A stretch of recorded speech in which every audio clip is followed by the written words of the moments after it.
पवित्र श्रीमद् भागवत गीता, पवित्र चारों वेद, पवित्र कुरान शरीफ, पवित्र बाइबल, पवित्र गुरु ग्रंथ साहिब, पवित्र कबीर साहिब की वाणी में छुपे हुए गूढ़ रहस्य अर्थात तत्व को जानने के लिए कृपया अवश्य सुनिए जगत गुरु तत्वदर्शी संत रामपाल जी महाराज के मंगल प्रवचन। पुण्यात्मा, इस दास के वचन आपको सारे उठ पटांग से लगेंगे एक बार तो, लेकिन धैर्य से सुनते रहना। प्रमाण देखोगे गदगद हो जाओगे, दांतों तो उंगली दबाओगे कि बैठा बैठा दिया हमारे आचार्य और शंकराचार्यों ने सारा गलत ज्ञान सुना के। कख भी नहीं पता इन आचार्यों शंकराचार्यों, हमारे हिंदू धर्म के गुरुओं को आज तक, ऋषि में ऋषियों को सतयुग से लेकर आज तक इनको कख भी पता नहीं वेदों और गीता का। अब आपको दिखाते हैं श्रीमद् भगवत गीता, इसके अध्याय नंबर 2 का, अध्याय नंबर 2 श्रीमद् भगवत गीता श्लोक नंबर 12। न तो ऐसा ही है कि मैं किसी काल में नहीं था, अथवा तू नहीं था, अथवा ये राजा लोग नहीं थे, और न ऐसा ही है कि इससे आगे हम सब नहीं रहेंगे। आगे देखो, ये देखिएगा, ये है गीता अध्याय नंबर 4 और श्लोक नंबर ये 5 है। यहां से इसका अनुवाद इन्होंने यहां किया है। हे परंतम अर्जुन, मेरे और तेरे बहुत से जन्म हो चुके हैं, उन सबको तू नहीं जानता, मैं जानता हूं। फिर यहां 9वें में क्या कहा कि ये 9वां श्लोक है, चौथे अध्याय का। हे अर्जुन, मेरे जन्म और कर्म दिव्य अर्थात अलौकिक है। अब यहां क्या बताया है, अध्याय नंबर 2 के श्लोक नंबर 17 में कहा कि अर्जुन, नाश रहित तो उसको जान जिससे संपूर्ण जगत व्याप्त है। इस अविनाशी का विनाश करने में कोई भी समर्थ नहीं है। यानी गीता ज्ञान दाता से अन्य है कोई जो वास्तव में अविनाशी है। गीता जी अध्याय नंबर 15 के श्लोक नंबर 1 से 4 और 16-17 में इन 3 प्रभुओं की जानकारी, 3 पुरुषों की। अब पहले आपको अध्याय नंबर 10 का श्लोक नंबर 2 दिखाते हैं। ये देखिएगा, अध्याय नंबर 10 श्रीमद् भगवद गीता अध्याय 10 और श्लोक 2 में मेरी उत्पत्ति को,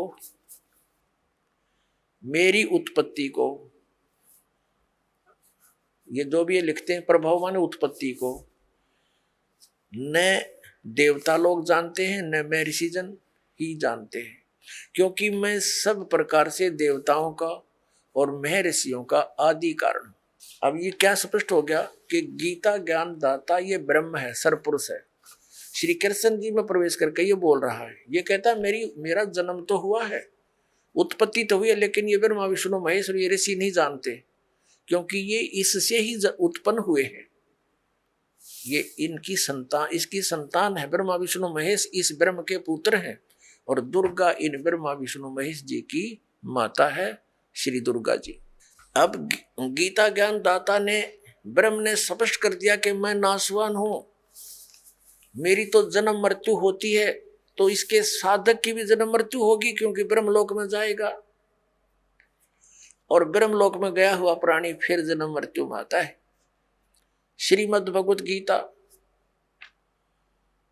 अध्याय नंबर 15 के श्लोक नंबर 1 से 4 और 16-17 में 3 पुरुष बताए हैं। उल्टा लटका हुआ संसार रूपी वृक्ष है, इसकी ऊपर को तो जड़ समझो, नीचे को 3 गुण रूपी शाखा। अब गीता ज्ञान दाता ने केवल इतनी ही संकेत किया है, ऊपर को जड़ है संसार रूपी वृक्ष की, और नीचे को 3 गुण रूपी शाखा है। बस शेष के लिए बता दिया कि वो तत्वदर्शी संत बताएगा। गीता जी अध्याय नंबर 4 के श्लोक नंबर 34 में जिसके विषय में कहा, और फिर उसकी पहचान बताई है गीता जी अध्याय नंबर 15 के श्लोक नंबर 1 में, कि इस उल्टे लटके हुए संसार रूपी वृक्ष को कि सभी विभागों को जो जानता है स वेदवित, वो तत्वदर्शी संत है। ये देखिएगा 15वां अध्याय है श्रीमद् भगवत गीता का और प्रथम श्लोक है। इसमें लिखा है कि ऊर्ध्व मूलम, ऊपर को मूल, अधः शाखम, नीचे को शाखा, अश्वत्थम प्राहु अव्यम।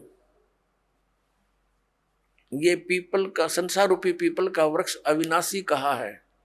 छंदासी यस्य पर्णानि, इसके पत्ते आदि, शाखा आदि सभी इसके छंद हैं, विभाग हैं। ये तम वेद, जो उन सभी विभागों को जानता है, स वेदवित, वो वेद के तात्पर्य से को जानने वाला है, वो तत्वदर्शी संत है। इनका अनुवाद पढ़िए। आदि पुरुष परमेश्वर रूप मूल वाले, यानी संसार रूपी वृक्ष। पहले आप जी ये देखेंगे, ये संसार रूपी वृक्ष है। ऊर्ध्व मूलम, ऊपर को तो जड़ है, ऊर्ध्व मूलम, ऊपर को तो जड़ है और नीचे को ये शाखा है। ये एक संसार रूपी वृक्ष है। ये एक संसार रूपी वृक्ष जानो। अब ऊर्ध्व मूलम अधः शाखम, और जो संत इसके सभी विभागों को बता देगा वह तत्वदर्शी संत है। परमेश्वर ने 600 वर्ष पहले बताया था। अब समझो ये पेड़ है जो पृथ्वी से बाहर नजर आता है, इसको पेड़ बोलते हैं। तो परमात्मा कबीर जी स्वयं तत्वदर्शी संत की भूमिका करने आते हैं, सहशरीर आते हैं, जैसा कि वेदों में प्रमाण है। वो अपना ज्ञान उपदेश करते हैं। कबीर अक्षर पुरुष एक पेड़ है, निरंजन यानी सरपुरुष हुआ की डार, और तीनों देवा शाखा हैं, ये पात रूप संसार, और जड़े गुप्त हैं, वो प्रोक्ष है। ये देखिएगा। अब यहाँ क्या बताया, अक्षर पुरुष एक पेड़ है। ये तो समझो अक्षर पुरुष तना तो इस संसार रूपी वृक्ष का, इससे मोटी डार निकलती है, उनमें से एक मोटी डार ये सरपुरुष है, ये अक्षर पुरुष है। इसको परब्रह्म भी बोलते हैं। ये अक्षर पुरुष है इतना, और इससे ये डार निकली मोटी, ये सरपुरुष, ये ब्रह्म समझो, सरपुरुष ब्रह्म ज्योति निरंजन। और इसके ये 3 पुत्र हैं, रजगुण ब्रह्मा जी, सतगुण विष्णु जी, तमगुण शिव जी, और पात रूप संसार। अब ये गुप्त है, ये परमात्मा स्वयं है। अब हम पढ़ेंगे श्रीमद् भगवत गीता अध्याय नंबर 15 के श्लोक नंबर 1 से 4 और 16, 17। इनमें कंसेप्ट क्लियर होगा। देखिएगा, ये 15वां अध्याय, ये आपने पढ़ लिया। प्रथम मंत्र, प्रथम श्लोक, ऊर्ध्व मूलम, जड़ तो ऊपर को, नीचे न शाखा। ये संसार रूपी पीपल का वृक्ष, अविनाशी वृक्ष समझो। छंदासी यस्य पर्णानि, यानी जड़े, शाखा, पत्ते आदि इसके विभाग हैं। और ये तम वेद, जो उसको जानता है, स वेदवित, आदि पुरुष परमेश्वर मूल वाले। इन्होंने अधः शाखा का अर्थ गलत किया है, ब्रह्मा रूप मुख्य शाखा कर दिया। नहीं, ये देखो दूसरे श्लोक में 2 बार अधः शब्द है, इसका यहां अर्थ किया इन्होंने। अधः माने नीचे, अधः माने नीचे, स्पष्ट है। अधः माने नीचे, अधः माने नीचे। तो यहां भी अधः ही लिखना था, ये इनको ज्ञान नहीं था, इसलिए विचलित हो जाते थे। ऊर्ध्व मूलम अधः शाखम, ऊपर ने जड़ और नीचे को शाखा वाला। यह संसार रूपी पीपल के वृक्ष को अविनाशी कहते हैं। वेद जिसके पत्ते कहे गए हैं, उस संसार वृक्ष को जो पुरुष, जो व्यक्ति मूल सही तत्व से जानता है, जड़ से लेकर सभी भागों को तत्व से जानता है, सही जानता है, स वेदवित, वह वेद के तात्पर्य को जानने वाला है, अर्थात वो तत्वदर्शी संत है। जिसके विषय में चौथे अध्याय के 34वें श्लोक में कहा है कि तत्वदर्शी संत के पास जाकर परमात्म तत्व के ज्ञान को समझ, उसके बाद जो वो कहे उस तरह करने से फिर वो प्राणी कभी लौट कर संसार में नहीं आते, उनकी जन्म मृत्यु सदा के लिए समाप्त हो जाती है। 15वें अध्याय के 1 से लेकर 4 तक का ये सारांश है। आगे क्या बताया है कि ये शाखा कौन है, रजगुण ब्रह्मा, सतगुण विष्णु, तमगुण शिव जी। देखिए ये 15वां अध्याय हम पढ़ रहे हैं। हमने एक श्लोक क्लियर कर लिया। अब दूसरा, इसमें लिखा है कि उस संसार वृक्ष की तीनों गुण रूप, तीनों गुण रूप ये शाखा, ये विषय विषय भोग रूप, विषय पर वाला, विषय विकारों वाली, ये तो देव मनुष्य रखिए तीनों नाम लिखा है, ये शाखा है। अधः माने नीचे, ऊर्ध्व माने ऊपर फैली हुई है। मनुष्य लोक में कर्मों के अनुसार बांधने वाली भी ये मूलानी यानी मुख्य कारण है, नीचे और ऊपर फैली हुई है, सब जगह नहीं, केवल नीचे और ऊपर। अब यहाँ ये कंसेप्ट क्लियर करना पड़ेगा। अब ये स्पष्ट करना पड़ेगा कि रजगुण ब्रह्मा जी, सतगुण विष्णु जी, तमगुण शिव जी है।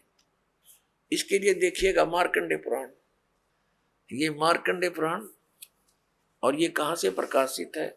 गीता प्रेस गोरखपुर से। प्रकाशक है, मुद्रक है गीता प्रेस गोरखपुर, गोविंद भवन कार्यालय कोलकाता का संस्थान।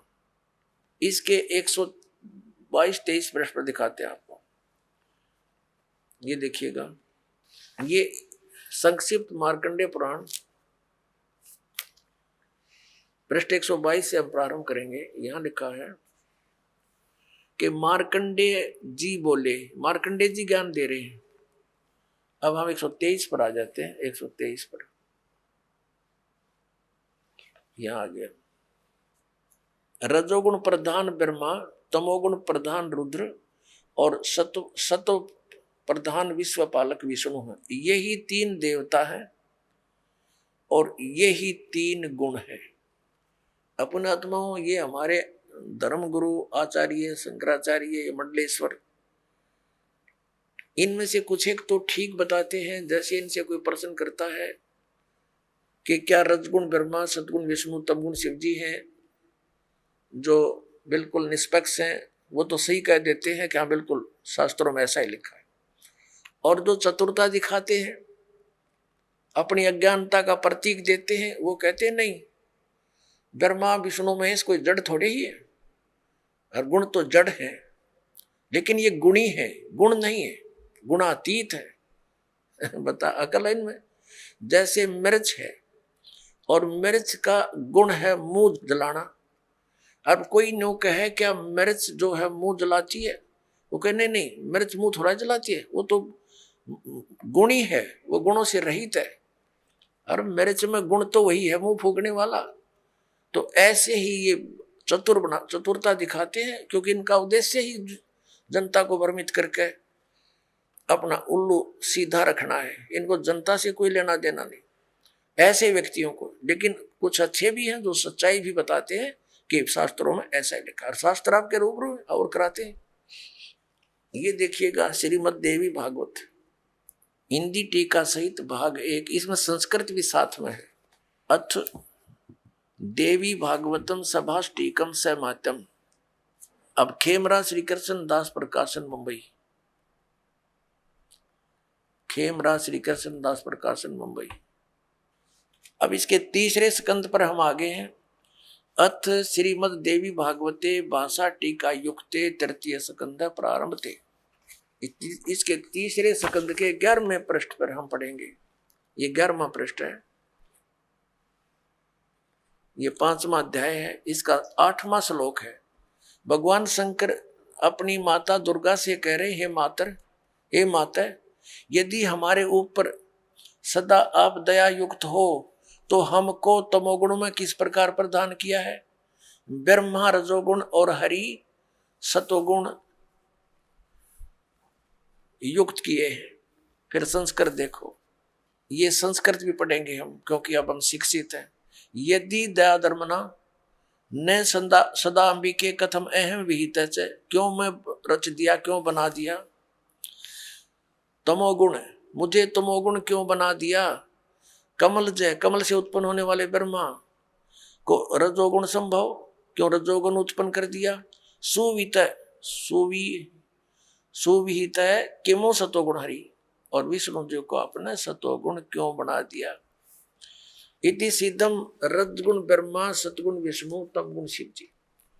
तो परमात्मा कबीर देव जी ने, परमेश्वर ने स्वयं आकर यथार्थ ज्ञान दिया कि अक्षर पुरुष एक पेड़ है और सरपुरुष यानी निरंजन वा की डार और तीनों देवा रजगुण ब्रह्मा सदगुण विष्णु तमगुण शिव जी, तीनों देवा शाखा है, ये पात रूप संसार है।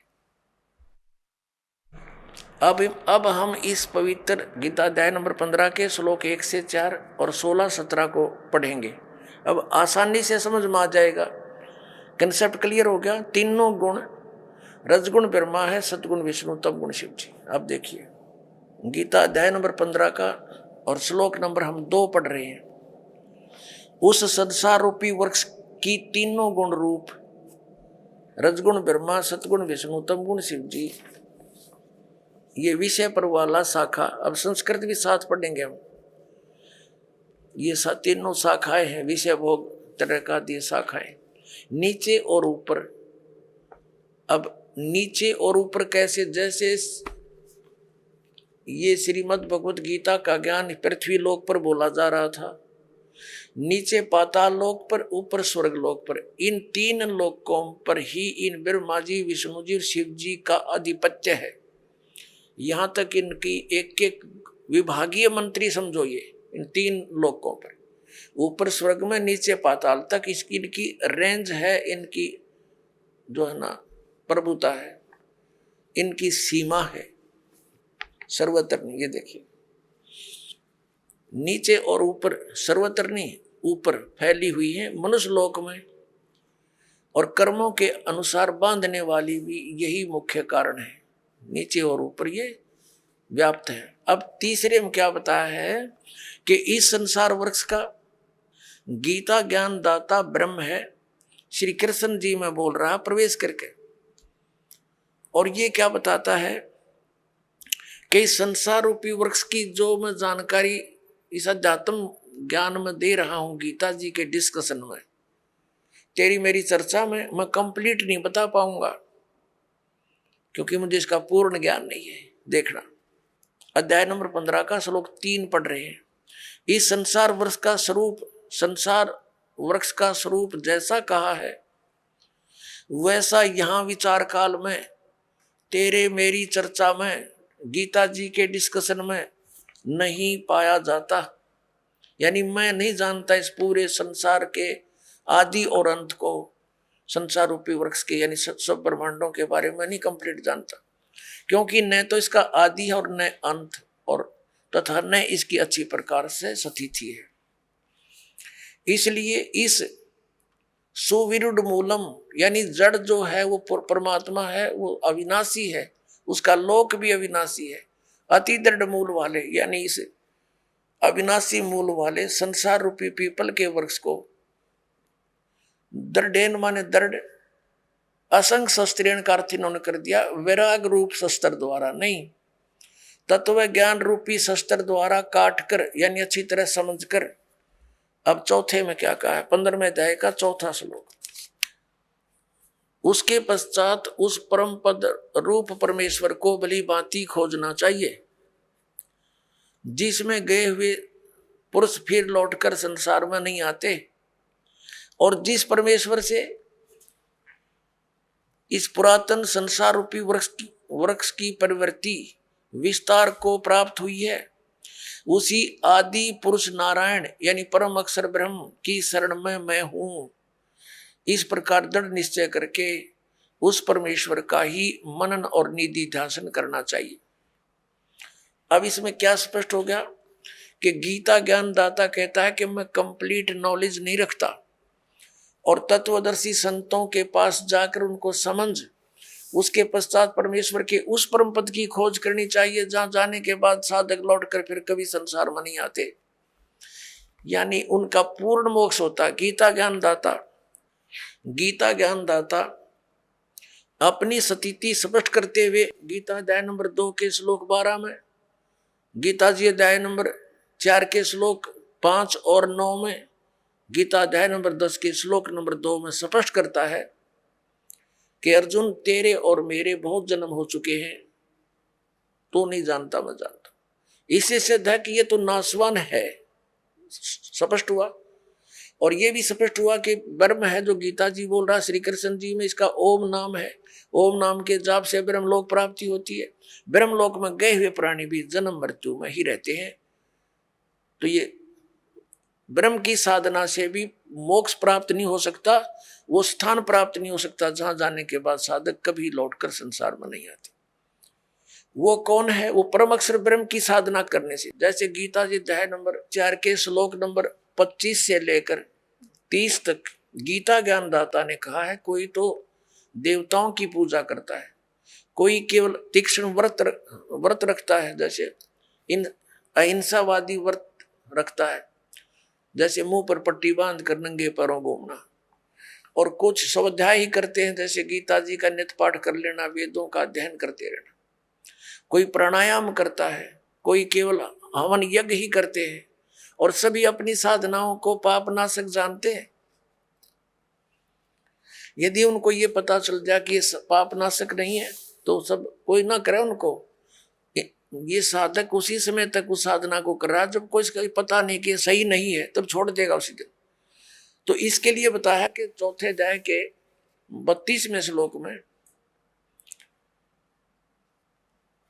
कि इस प्रकार की जो 25 से लेकर और 30 तक जिन श्लोकों में जानकारी दी है, इस प्रकार की बहुत सारे धार्मिक यज्ञों की, धार्मिक अनुष्ठानों की जानकारी सच्चिदानंद घन ब्रह्म की वाणी में विस्तार से कही गई है।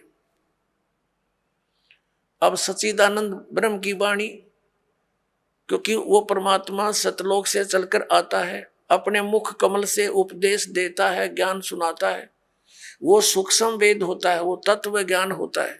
वो तत्व ज्ञान है, उसके अंदर बहुत विस्तार के साथ ये अध्यात्म मार्ग बताया गया है, अध्यात्म ज्ञान कहा गया है। अब देखिएगा अध्याय नंबर 4 पर ले चलते हैं आपको। पहले थोड़ा सा श्रीमद् भगवद गीता अध्याय नंबर 4 और श्लोक नंबर 25 में, दूसरे योगीजन देवताओं का पूजन रूप यज्ञ मन धार्मिक अनुष्ठान भली भांति किया करते हैं, प्रउपासते यानी पूजन करते हैं, और अन्य योगीजन ब्रह्म साधना करते हैं, इसका यह अर्थ है। और 26 में कहा कि अन्य योगीजन श्रोत्र आदि समस्त इंद्रियों को संयम रूप अग्नि में हवन किया करते हैं, दूसरे शब्द आदि करते रहते हैं। ये समस्त विषयों को इंद्रिय रूप यज्ञ अग्नि में हवन किया करते हैं। 27 में लिखा है कि दूसरे योगीजन संपूर्ण क्रियाओं, इंद्रियों की संपूर्ण क्रियाओं और प्राणों की समस्त क्रियाओं को ज्ञान से प्रकाशित आत्म संयम रूप अग्नि में हवन किया करते हैं, यानी कुछ तो अपने इंद्रियों को ही संयम करने में लगे रहते हैं। 28 में कहा है कि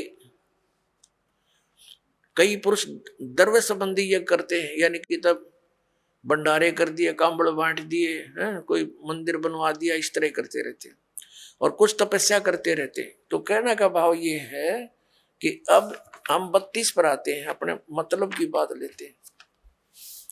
ये गीता अध्याय नंबर 4 के श्लोक नंबर 32 में क्या कहा है?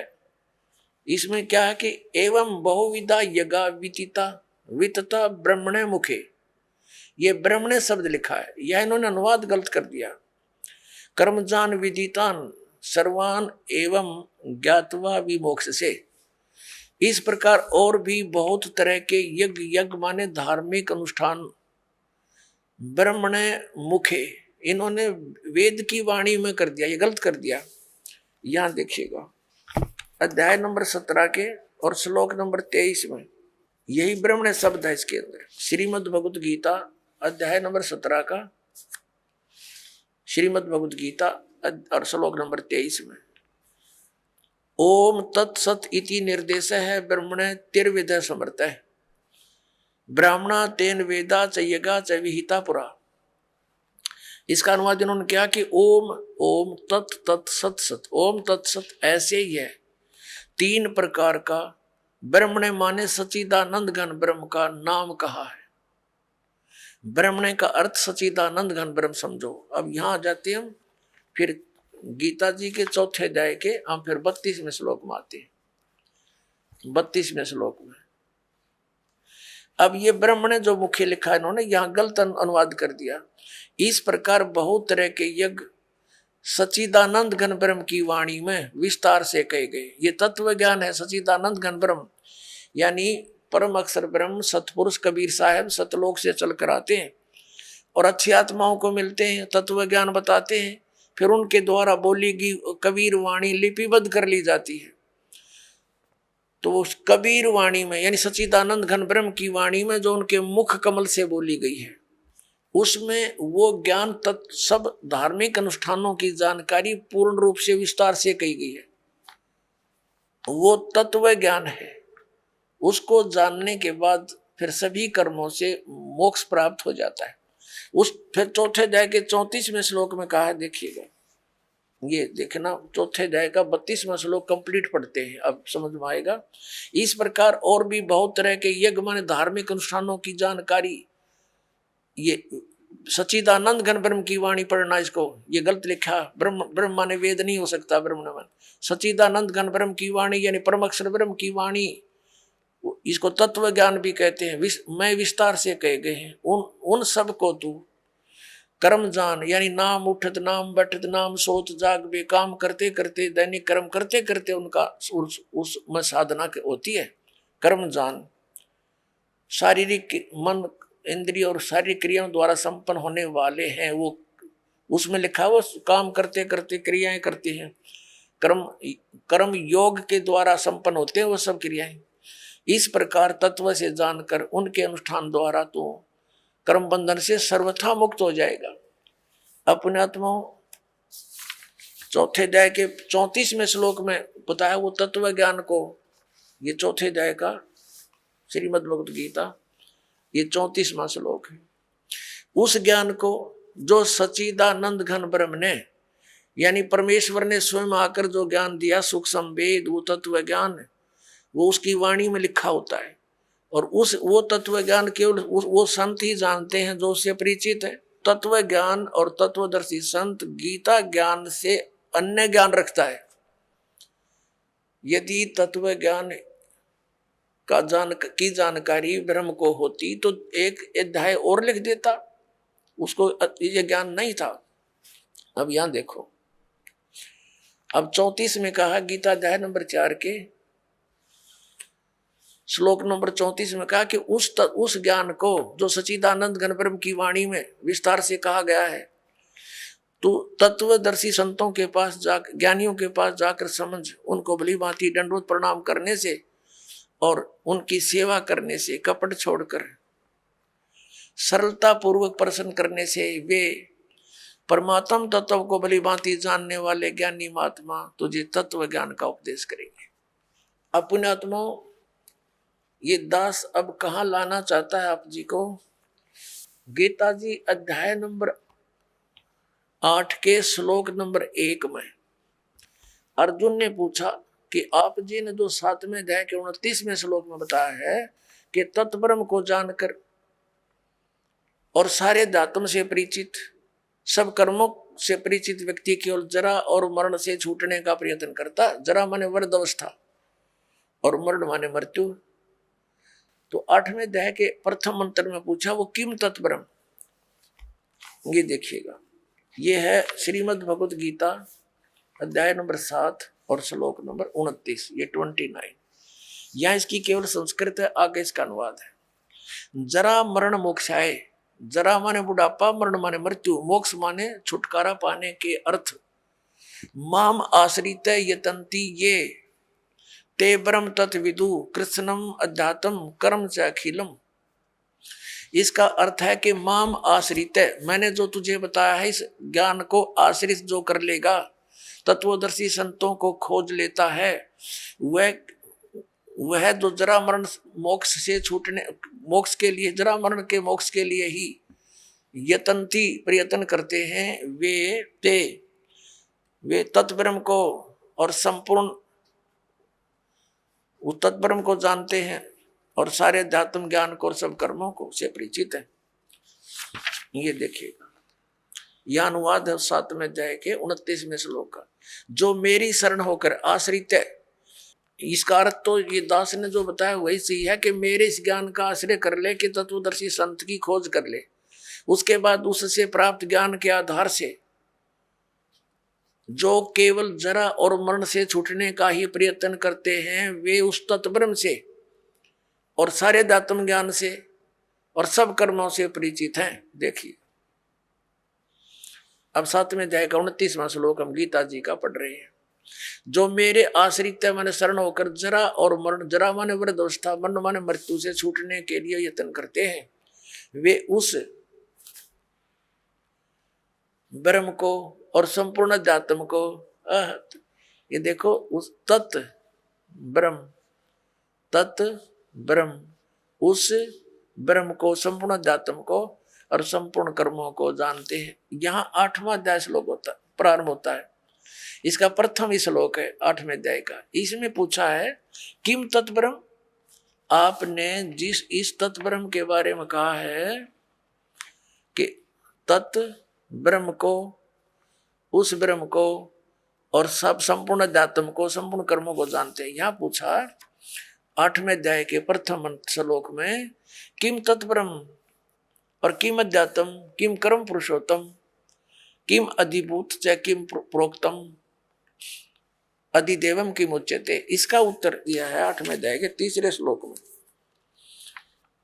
ये 8वें अध्याय का ये 3 श्लोक है। वह परम अक्षर ब्रह्म है, परम अक्षर ब्रह्म है। 3 श्लोक में उत्तर दिया। अपना आत्मा। अब हम आते हैं गीता जी अध्याय नंबर 15 के श्लोक नंबर 16 और 17 पे। इससे सारा कंसेप्ट जो दास करना चाहता हो क्लियर हो जाएगा। ये देखिएगा, ये गीता अध्याय नंबर 15 और यहाँ ये 16वां श्लोक है। इसमें 2 पुरुष बताए हैं, दिव्यम द्वौ इमौ पुरुषौ, 2 पुरुष, 2 प्रभु, 2 स्वामी, एक सर और एक अक्षर। इसको सर पुरुष कहो। इस दोनों पुरुषों को यहाँ लगा सकते हैं, सर पुरुष और अक्षर पुरुष। और यहाँ इनका अनुवाद, इनका अनुवाद देखते हैं। इस संसार में नासवान और अविनाशी भी ये 2 प्रकार के पुरुष माने प्रभु, पुरुष माने स्वामी, भगवान कहे हैं। और सब प्राणियों के शरीर नासवान है और जीवात्मा अविनाशी कहा जाता है। इसका भावार्थ ये है, एक सरपुरुष तो ये ब्रह्म है, अक्षर पुरुष ये परब्रह्म है, सरपुरुष जो है ये ब्रह्म 21 ब्रह्मांड का स्वामी है, और अक्षर पुरुष ये 7 संग ब्रह्मांड का स्वामी है। ये दोनों भी और इनके अंतर्गत जितने प्राणी हैं सब नासवान है, लेकिन जीवात्मा तो किसी की भी नहीं मरती, वो तो विषय ही अलग है। अब ये स्पष्ट कर दिया, ये तो दोनों नासवान है, सरपुरुष भी और अक्षर पुरुष भी। भले ही अक्षर माने अविनाशी होता है, लेकिन इसकी बहुत ज्यादा लंबी आयु है, जिस कारण से इसको अक्षर कह रहे हैं, लेकिन ये वास्तव में अविनाशी नहीं है। इसका कंसेप्ट 15वें अध्याय के 17वें श्लोक में स्पष्ट कर दिया कि उत्तम पुरुष है तू अन्य और परमात्मा इति उदाहरते। देखना 15वें अध्याय का हमने 16वां पढ़ लिया, 17वां पढ़ेंगे। उत्तम पुरुष है तू अन्य परमात्मा इति उदाहरते, यह लोग तरम आविश्य विवर्ती अवय ईश्वर है। उत्तम पुरुष यानी श्रेष्ठ परमात्मा तो इन दोनों से कोई अलग है। 2 पुरुष 16वें में कहे उनसे अन्य है, और जो तीनों लोकों में प्रवेश करके सबका धारण पोषण करता है। अविनाशी परमेश्वर परमात्मा इस प्रकार कहा गया है। अपने आत्मा, अभी आपने उल्टा लटका हुआ संसार रूपी वृक्ष देखा, ये देखिएगा, ये उल्टा लटका हुआ संसार रूपी वृक्ष है, और इसके ऊपर न जड़ नीचे को 3 गुण रूपी शाखा है। तो जड़ से ही पूरे वृक्ष को आहार मिलता है, तीनों लोकों में प्रवेश करके सबका धारण पोषण ये मूल रूपी परमात्मा परम अक्षर ब्रह्म ही सब संसार का धारण पोषण करता है। ये संसार रूपी वृक्ष है।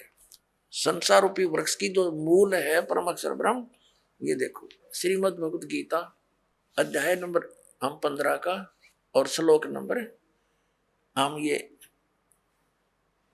17वां पढ़ रहे हैं। उत्तम पुरुष है तू अन्य परमात्मा इति उदाहरते। उत्तम पुरुष यानी श्रेष्ठ परमात्मा प्रभु तो कोई और है, इन ऊपर वाले से दोनों से 16वें वर्णित से अलग है। और उसी को परमात्मा कहा जाता है। यह लोक त्रयम आविषय विवर्ती, जो तीनों लोकों में प्रवेश करके सबका धारण पोषण करता है, वो वास्तव में अविनाशी भगवान है, वो अविनाशी परमात्मा। ये देखिए, उत्तम पुरुष तो अन्य परमात्मा, उत्तम पुरुष तो पुरुषोत्तम, उत्तम पुरुष यानी पुरुषोत्तम सही भगवान तो कोई और ही है जो तीनों लोकों प्रवेश करके और सबका धारण पोषण करता, वो है अविनाशी परमात्मा। वास्तव में अपने आत्मा जो दास निष्कर्ष निकालना चाह रहा, अब निकल रहा है। अब जो प्रसंग चला था कि विष्णु जी तो कह रहे हैं मैं दुर्गा से ऊपर किसी को नहीं मानता, मेरे आध्यात्मिक ज्ञान के जितना मुझे है, मेरे ज्ञान में दुर्गा से ऊपर कोई भगवान नहीं। विष्णु जी कह रहे मैं दुर्गा की भक्ति करता रहता हूं, और हमारे आचार्य शंकराचार्य कहते हैं ये अपने स्वरूप की भक्ति करते हैं, ये किसी की भक्ति नहीं करते। कोई कह कुछ राम की भक्ति करता है, राम श्री शंकर की करता है। ये इनकी दंत कथा लोक वेद था। अब दुर्गा जी ने स्पष्ट कर दिया, वो कहती है ब्रह्म की पूजा करो, मेरी पूजा भी छोड़ दो। उसका ओम नाम है, ओम नाम के जाप से ब्रह्म लोक प्राप्ति होगी। गीता जी ने स्पष्ट कर दिया कि गीता ज्ञानदाता ब्रह्म है, उसका एक ओम अक्षर है, उसकी साधना करने वाला ब्रह्मलोक में जाता है। ब्रह्मलोक में गए हुए प्राणी फिर जन्म मृत्यु में आते हैं, ये सथाई मोक्ष नहीं। अब गीता ज्ञानदाता 18वें अध्याय के 62वें श्लोक में और गीता अध्याय नंबर 15 के 1 से 4 में और 18वें अध्याय के 62 और 66 में, इन श्लोकों में ये स्पष्ट कर रहा कि उस परमेश्वर की भक्ति करनी चाहिए, उस परम अक्षर ब्रह्म की, जो 8वें अध्याय के 3रे श्लोक में जिसके विषय में कहा, उसकी भक्ति करनी चाहिए। उसकी साधना करने से प्राणी कभी लौटकर संसार में नहीं आता, परमेश्वर के उस परम पद की प्राप्ति हो जाती है। और गीता जी अध्याय नंबर 18 के श्लोक नंबर 62 में कहा कि तू सर्वभाव से उस परमेश्वर की शरण में जा, उसकी कृपा से तू परम शांति को और सनातन परम धाम को प्राप्त होगा, यानी फिर कभी जन्म मृत्यु नहीं होगी। अपनी इसने स्पष्ट कर दी, तेरी और मेरी जन्म मृत्यु सदा बनी रहेगी। अपने आत्मा आज सुबह भी यही विषय रहा था, लेकिन जब तक ये ग्रंथ रूबरू नहीं हो जाते तब तक हमें विश्वास नहीं होता, क्योंकि हम दूध के जले हुए और छाछ को भी फूंक मार कर पीते हैं। तो दास चाहता कि आपको इतना दृढ़ कर दूं कि आप सदग्रंथों को देखकर बिल्कुल पक्के हो जाओ और फिर त्याग दोगे उन नकली गुरुओं, आचार्यों और शंकराचार्यों को, और अपना कल्याण कराओगे। श्री मद् भगवत गीता अध्याय नंबर 8 के श्लोक नंबर 3 में स्पष्ट हो गया कि वो परम अक्षर ब्रह्म है। श्रीमद् भगवत गीता अध्याय नंबर 15 के श्लोक नंबर 1 से 4 और 16-17 में स्पष्ट हो गया कि ऊपर को जड़ तो पूर्ण परमात्मा है, अक्षर पुरुष उसका तना है, सरपुरुष डार है, तीनों गुण रजगुण ब्रह्मा सतगुण विष्णु तम गुण शिव जी, ये संसार रूपी वृक्ष की शाखा है। और ये भी स्पष्ट हो गया कि सबका धारण पोषण करने वाला और वास्तव में अविनाशी परमात्मा परम अक्षर पुरुष है, परम अक्षर ब्रह्म है। अब गीता अध्याय नंबर 8 के श्लोक नंबर 5 में और 7 में गीता ज्ञानदाता अपनी साधना के लिए कहता मेरी भक्ति कर। उसके लिए मंत्र इसने बता दिया 8वें अध्याय के 13वें श्लोक में कि मेरा एक ओम अक्षर है, नथिंग एल्स, और मेरी भक्ति करनी है तो ओम अक्षर है तो मुझे प्राप्त होगा, लेकिन युद्ध करना पड़ेगा। और परम अक्षर ब्रह्म की शरण में जाना है, उसकी भक्ति करनी है, तो उसका मंत्र बता दिया 17वें अध्याय के 23वें श्लोक में, ओम तत्सत इति निर्देश है ब्रह्मण त्रिविध समर्थ है। ब्रह्मण माने उस परम अक्षर ब्रह्म के पाने की, उसकी भक्ति का केवल ओम तत्सत इन 3 मंत्र के जाप का सिमरण करने का, 3 प्रकार से सिमरण करने का आदेश है, निर्देश। निर्देश माने फाइनल फैसला, नथिंग एल्स। तो उसकी साधना करने से तो वो 8वें अध्याय के 8, 9, 10 श्लोक में कहा कि उसकी भक्ति करेगा तो उस परमात्मा को, परम अक्षर ब्रह्म को प्राप्त होगा। जब उसकी साधना करने से वहां प्राणी चला जाता, जहां जाने के बाद फिर लौटकर संसार में नहीं आते। और ये हमारे अज्ञानी आचार्य शंकराचार्य, तत्व ज्ञानहीन प्राणी, मंडलेश्वर, ये कहते हैं हमारे धर्मगुरु कि श्री कृष्ण जी अपने बारे में कह रहे हैं। हर इसमें कंसेप्ट क्लियर कर रखा है, दो परमात्मा नारे नारे, तीन बोले हैं, तीन बताए हैं, लेकिन दो का ही अधिक रोल है, क्योंकि हम सरपुरुष के लोक में रहते हैं और परम अक्षर ब्रह्म के लोक में हमने जाना है। उसकी साधना है, लेकिन बीच में एक थोड़ा सा इंटरफेरेंस है इसकी अक्षर पुरुष के, इसके साथ संग ब्रह्मंडों से हमने पार कर होना है। उसके लिए इसका ये ओम तो ये सीधा ही मंत्र है ब्रह्म का, तत् ये सांकेतिक है अक्षर पुरुष का, और सत भी सांकेतिक है परम अक्षर पुरुष परम अक्षर ब्रह्म का। तो इन तीन मंत्रों के साधना से हम यहाँ से पूर्ण मोक्ष प्राप्त करके उस लोक में चले जाएंगे, जहां जाने के बाद साधक फिर कभी लौट कर नहीं आता। तो ये इस पूरी श्रीमद् भगवत गीता का निष्कर्ष आपके सामने, आप थोड़ा संकेत दिखा और देता देखिएगा। गीता अध्याय नंबर 8 का हमने यहां तक पढ़ लिया था कि वह परम अक्षर ब्रह्म है। ये तीसरे श्लोक में वह परम अक्षर ब्रह्म है जो गीता ज्ञान दाता से अन्य है। और यहां गीता ज्ञान दाता कहता है 8वें अध्याय के और ये 5वें श्लोक में कि जो पुरुष अंत काल में मुझे ही स्मरण करता हुआ शरीर त्याग कर जाता है, वह साक्षात मेरे रूप को प्राप्त होता है। साक्षात रूप नहीं, मद भावम याति, मेरे वाले भाव में को प्राप्त होता है, इसमें कोई संशय नहीं। अब 7वें श्लोक में क्या कहा 8वें अध्याय के में, 8वें अध्याय के गीता जी और 7वें में क्या कहा कि इसलिए अर्जुन तू सब समय में मेरा स्मरण कर और युद्ध भी कर। युद्ध तो करना पड़ेगा, मेरी शरण में रहेगा तो, और मुझ में अर्पण किए हुए मन बुद्धि से युक्त होकर निसंदेह मुझे ही प्राप्त होगा। अब 8वें में गीता अध्याय नंबर 8 का श्लोक नंबर 8 हम पढ़ रहे हैं। हे पार्थ, परमेश्वर के यह नियम है, परमेश्वर के अभ्यास योग युक्तेन, उस 3 मंत्र के जाप का अभ्यास करने वाला, दूसरी ओर न जाने वाले चित्त से निरंतर चिंतन करता हुआ मनुष्य परम दिव्यम पुरुष याति, उस परम अक्षर ब्रह्म को प्राप्त होता है। परम प्रकाश रूप दिव्य पुरुष को अर्थात परमेश्वर को ही प्राप्त होता है, जो गीता ज्ञान दाता से अन्य है। ये अब 9वें में यह कंसेप्ट भी क्लियर किया है कव्यम। अब यहाँ इसको नहीं छेड़ेंगे, हम स्पष्ट यही पढ़ेंगे। जो पुरुष सर्वज्ञ अनादि सबके नियंता यानी सबका मालिक, सूक्ष्म से अति सूक्ष्म सबका धारण पोषण करने वाला, अचिंत रूप, सूर्य के सदृश नित्य चेतन प्रकाश रूप यानी सूर्य की तरह तेजों में शरीर युक्त साकार, स्पष्ट है इसमें, अविद्या से अति प्रे सच्चिदानंद घन परमेश्वर का स्मरण करता है, उस परम अक्षर ब्रह्म का स्मरण करता है। अब 9वां आपने पढ़ दिया, 8वें अध्याय का, अब 10वां पढ़ते हैं।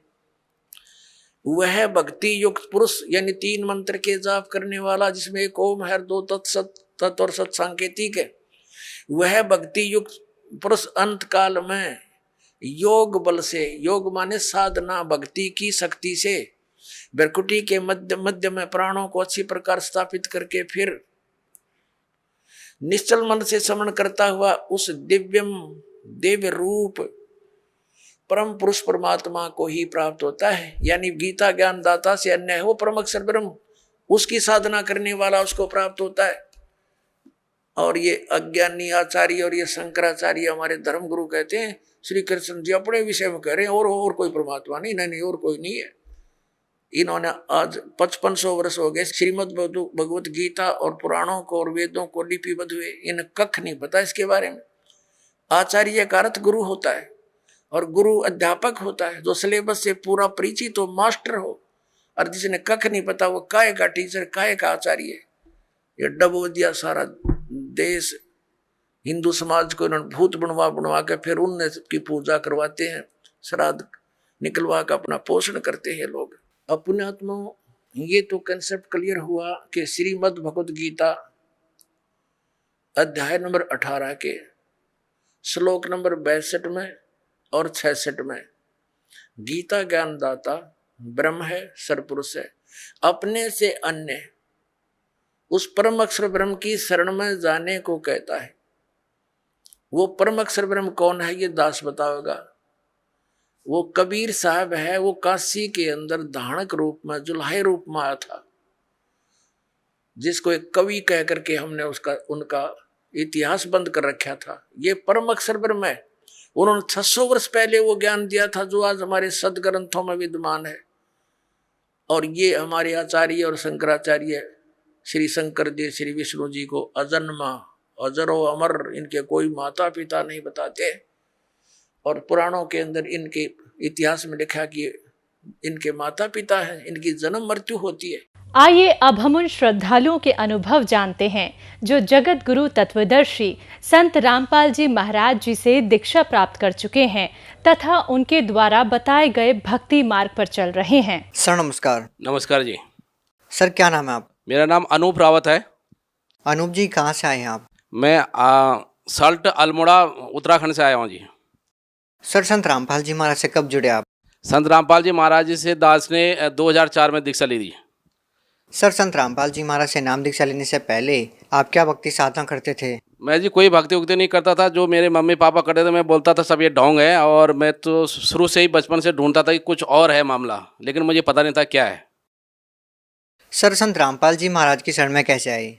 मैं दिल्ली में नौकरी करता था, तो विन केबल पे परमात्मा मतलब संत रामपाल जी महाराज जी का सत्संग आता था 2-2.5 घंटे, 5 बजे से 7 बजे 7:30 बजे तक आता था।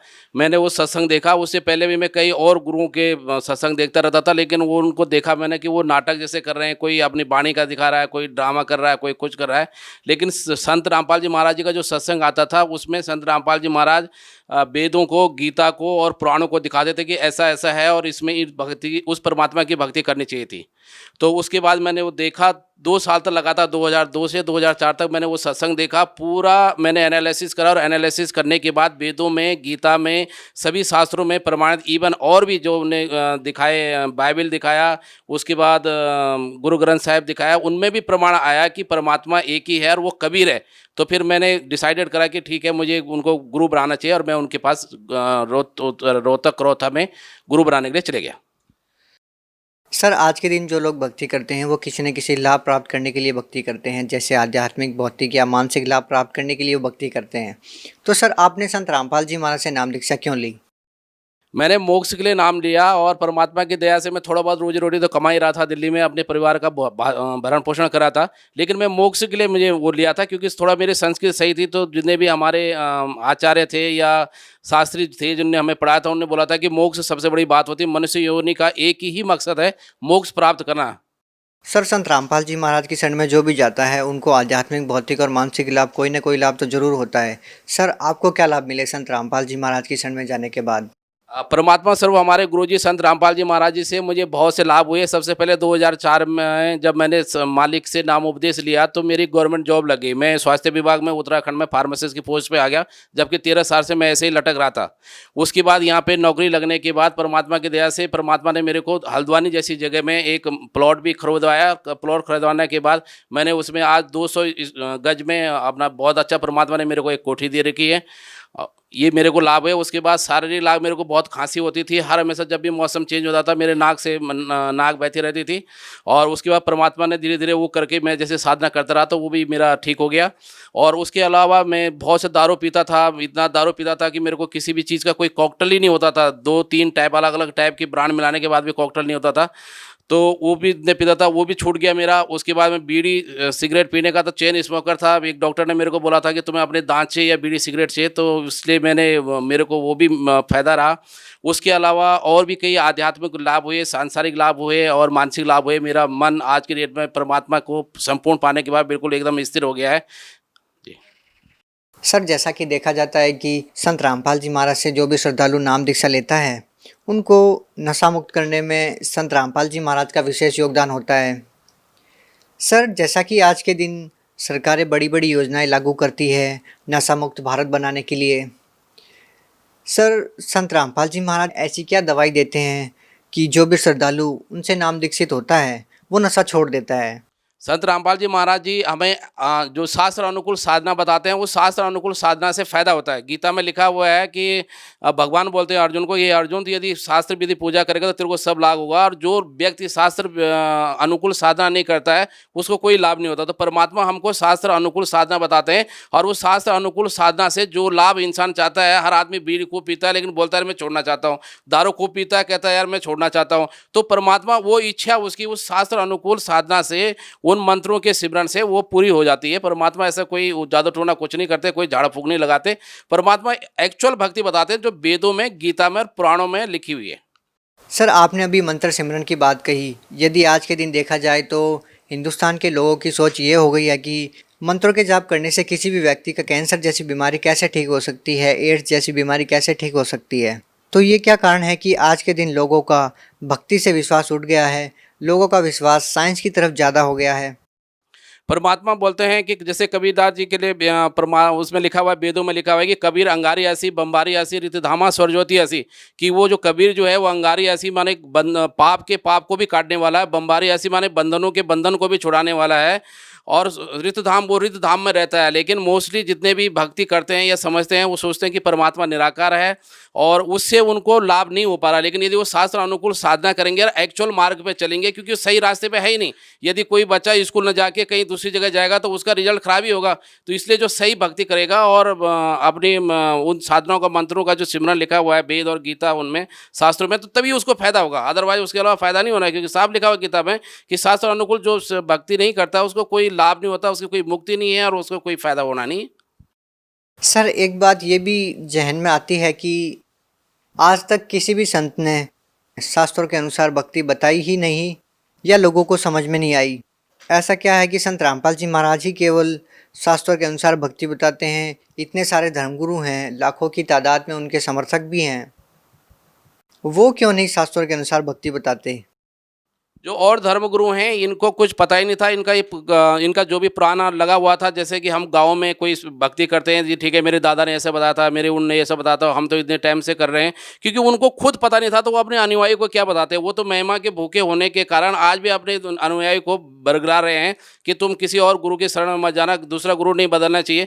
जबकि परमात्मा की साफ सी वाणी है कि जब तक आपको सच्चा गुरु नहीं मिलता तब तक 10-5 गुरु करो आप। और जो व्यक्ति साधन, जैसे हम हिंदू धर्म में हैं तो जो गीता और 4 वेद और पुराण हमारे कहते हैं उसके अनुसार हमको भक्ति करनी चाहिए, क्योंकि आध्यात्म में हमारे लिए वो ही संविधान है। जैसे हिंदुस्तान में रहने के लिए हमारे लिए संविधान है, वैसे ही हमारे आध्यात्म में संविधान गीता और 4 वेद पुराण हैं। इसी तरह जो मुसलमान भाई है उनके लिए कुरान शरीफ, वो एक्चुअल में देखें कि कुरान शरीफ में किस चीज़ की साधना करनी है और वो भगवान कौन है।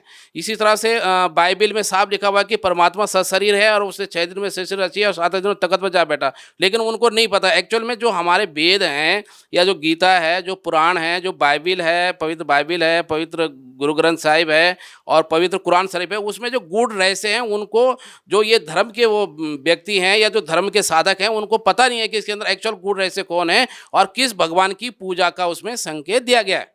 सर क्या इस प्रकार का भी आपके जो सत्संग समागम है, इस प्रकार की कोई व्यवस्था है कि कितने दिन में श्रद्धालु नाम दीक्षा लेने के बाद लाभ मिलना शुरू हो जाता है? जैसे कि कैंसर जैसी भयानक बीमारी कितने दिन में ठीक हो जाएगी, या फिर और भी जो बीमारी है वो कितने दिन में ठीक हो जाएगी? क्या इसकी कोई समय सीमा है? इसकी समय सीमा कुछ नहीं है। जैसे उसने नाम ले लिया परमात्मा से तो उसी टाइम से उसका स्टार्ट हो जाता है, लेकिन उसके अंदर दृढ़ विश्वास होना चाहिए। दृढ़ विश्वास को तब होगा कि जबकि परमात्मा, हमारी ज्ञान गंगा किताब है, साधना चैनल पर परमात्मा का सत्संग आता है, वो अपना देखे और देखने के बाद पूरी वो करे, छानबीन करे। अभी 84 लाख योनि का सौदा है, ये कोई लाख 2 लाख या 10 लाख 15 करोड़ का सौदा नहीं है। 84 लाख योनि का सौदा है, बहुत मुश्किल से मनुष्य जीवन मिलता है। वो देखे पूरा वेद में, पुराण में, कुरान में, जो हमारे ज्ञान गंगा किताब है उसको ले और पूरा एनालिसिस करके, जैसे इस दास ने 2 साल परमात्मा का पूरा सत्संग देखा, किताबें पढ़ी, अपनी गीता बाइबल से, पुराण से, कुरान इनसे मिलाया और मिलाने के बाद भक्ति में आया, तो उसको जब दृढ़ विश्वास हो जाएगा, जब वो साधना करेगा तो उसके अंदर शंका नहीं रहनी चाहिए। यदि उसके अंदर शंका नहीं है और तब वो संत रामपाल जी महाराज जी के बताए हुए शास्त्र अनुकूल साधना कराए तो उसको लाभ मिलना निश्चित है। सर आप लोग क्यों प्रचार कर रहे हैं? आपका क्या स्वार्थ है? आप लोगों को क्यों समझा रहे हैं?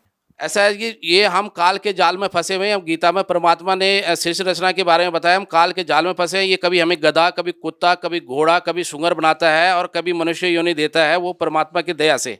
तो इसी तरह से हम अपने भाई उनको सब बताना चाहते हैं, क्योंकि हम सभी आत्माएं हैं और हम ये चाहते हैं कि सभी आत्माओं को यहाँ से कल्याण हो। जैसे हमको साधना, सही साधना मिल गई है, तो इसी तरह से हम उनको बताना चाहते हैं कि वो भी काल के जाल से, कल गधे, कुत्ते, सूअर और इससे बनने से बचें और मोक्ष को प्राप्त करें। जैसे गीता के अध्याय नंबर 18 के श्लोक नंबर 66 में लिखा है कि सर्वधर्मां परित्याज्य माम एकम शरणं व्रज अहम त्वा सर्वपापेभ्यः मोक्षामि मा शुच। तो उस मोक्ष को प्राप्त करने के लिए कि वहां चल जाएंगे, फिर जन्म मृत्यु नहीं होगा और फिर हम गधे, कुत्ते, घोड़े यहाँ संसार में नहीं बनेंगे। गीता में साफ लिखा हुआ है कि तू उस परमात्मा की भक्ति कर जिसके शरण में जाने के बाद कि फिर यहाँ मनुष्य योनि में नहीं आना पड़ेगा, क्योंकि साधन के अनुसार हिसाब से आप भक्ति करेंगे तो तब आपको लाभ होगा। जैसे और नकली जो गुरु हैं उनका आप, जैसे गीता के अध्याय नंबर 15 के श्लोक नंबर 1 में बताया हुआ है कि ऊर्ध्व मूलम अध शाखम वाला जो श्लोक है कि ऊपर को मूल वाला, नीचे को शाखा वाला, जो वृक्ष को जड़ से लेके पत्ते तक बता देगा, वो तत्वदर्शी संत है। सिर्फ उसी तत्वदर्शी संत की शरण में जाने से बोलते हैं कि तेरा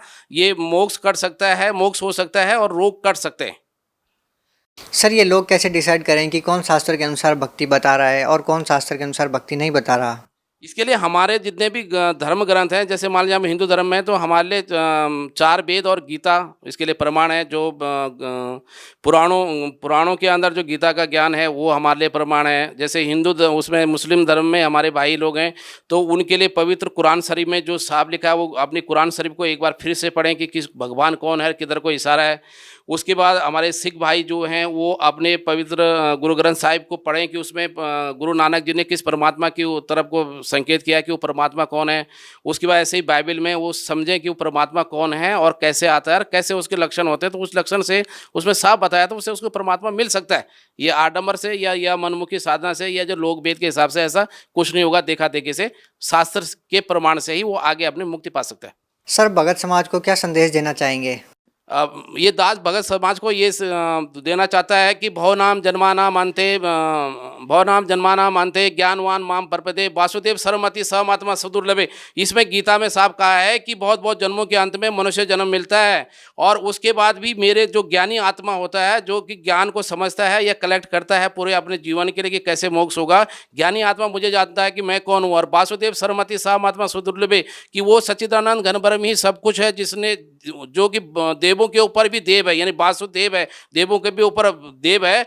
उसको पहचानने वाला संत बहुत दुर्लभ होता है। सोचिए, पहले मनुष्य जीवन ही बहुत दुर्लभ है और उसके बाद उस संत का मिलना बहुत दुर्लभ है। तो इसलिए आपके लिए सबसे बड़ा सुनहरा परमात्मा की दया से, संत रामपाल जी महाराज की दया से बहुत अच्छा अवसर है कि आपको वो संत आया हुआ है जो कि उस परमात्मा को बता रहा है कि वो कबीर है और उसकी पूजा करने से, उसकी शास्त्र अनुसार साधना करने से आप मोक्ष प्राप्त कर सकते हो। ये मेरा आपके लिए संदेश है। सर, संत रामपाल जी महाराज के आदेश अनुसार हिंदुस्तान में जगह जगह नामदान सेंटर खोले गए हैं, जहाँ पे लाखों की संख्या में श्रद्धालु संत रामपाल जी महाराज से जुड़ रहे हैं।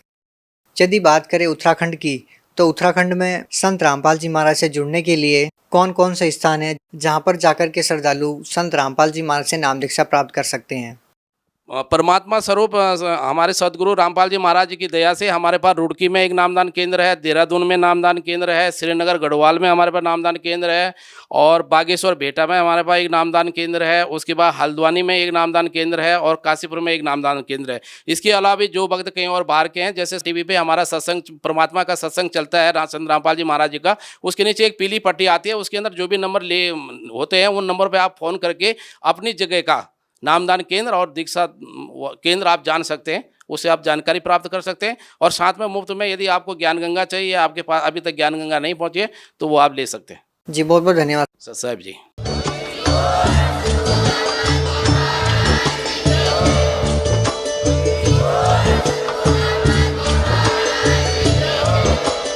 आप सुन रहे थे जगत गुरु तत्वदर्शी संत रामपाल जी महाराज जी के मंगल प्रवचन। अधिक जानकारी के लिए विजिट कीजिए हमारी वेबसाइट www.jagatgururampalji.org। संत रामपाल जी महाराज जी के शुभ आशीर्वाद से पूरे विश्व भर में 500 से भी ज्यादा नाम दीक्षा केंद्र हैं, जिन पर संत रामपाल जी महाराज जी द्वारा ऑनलाइन निशुल्क नाम दीक्षा दी जा रही है। अपने नजदीकी नाम दीक्षा केंद्र का पता करने के लिए संपर्क करें 8222 880541।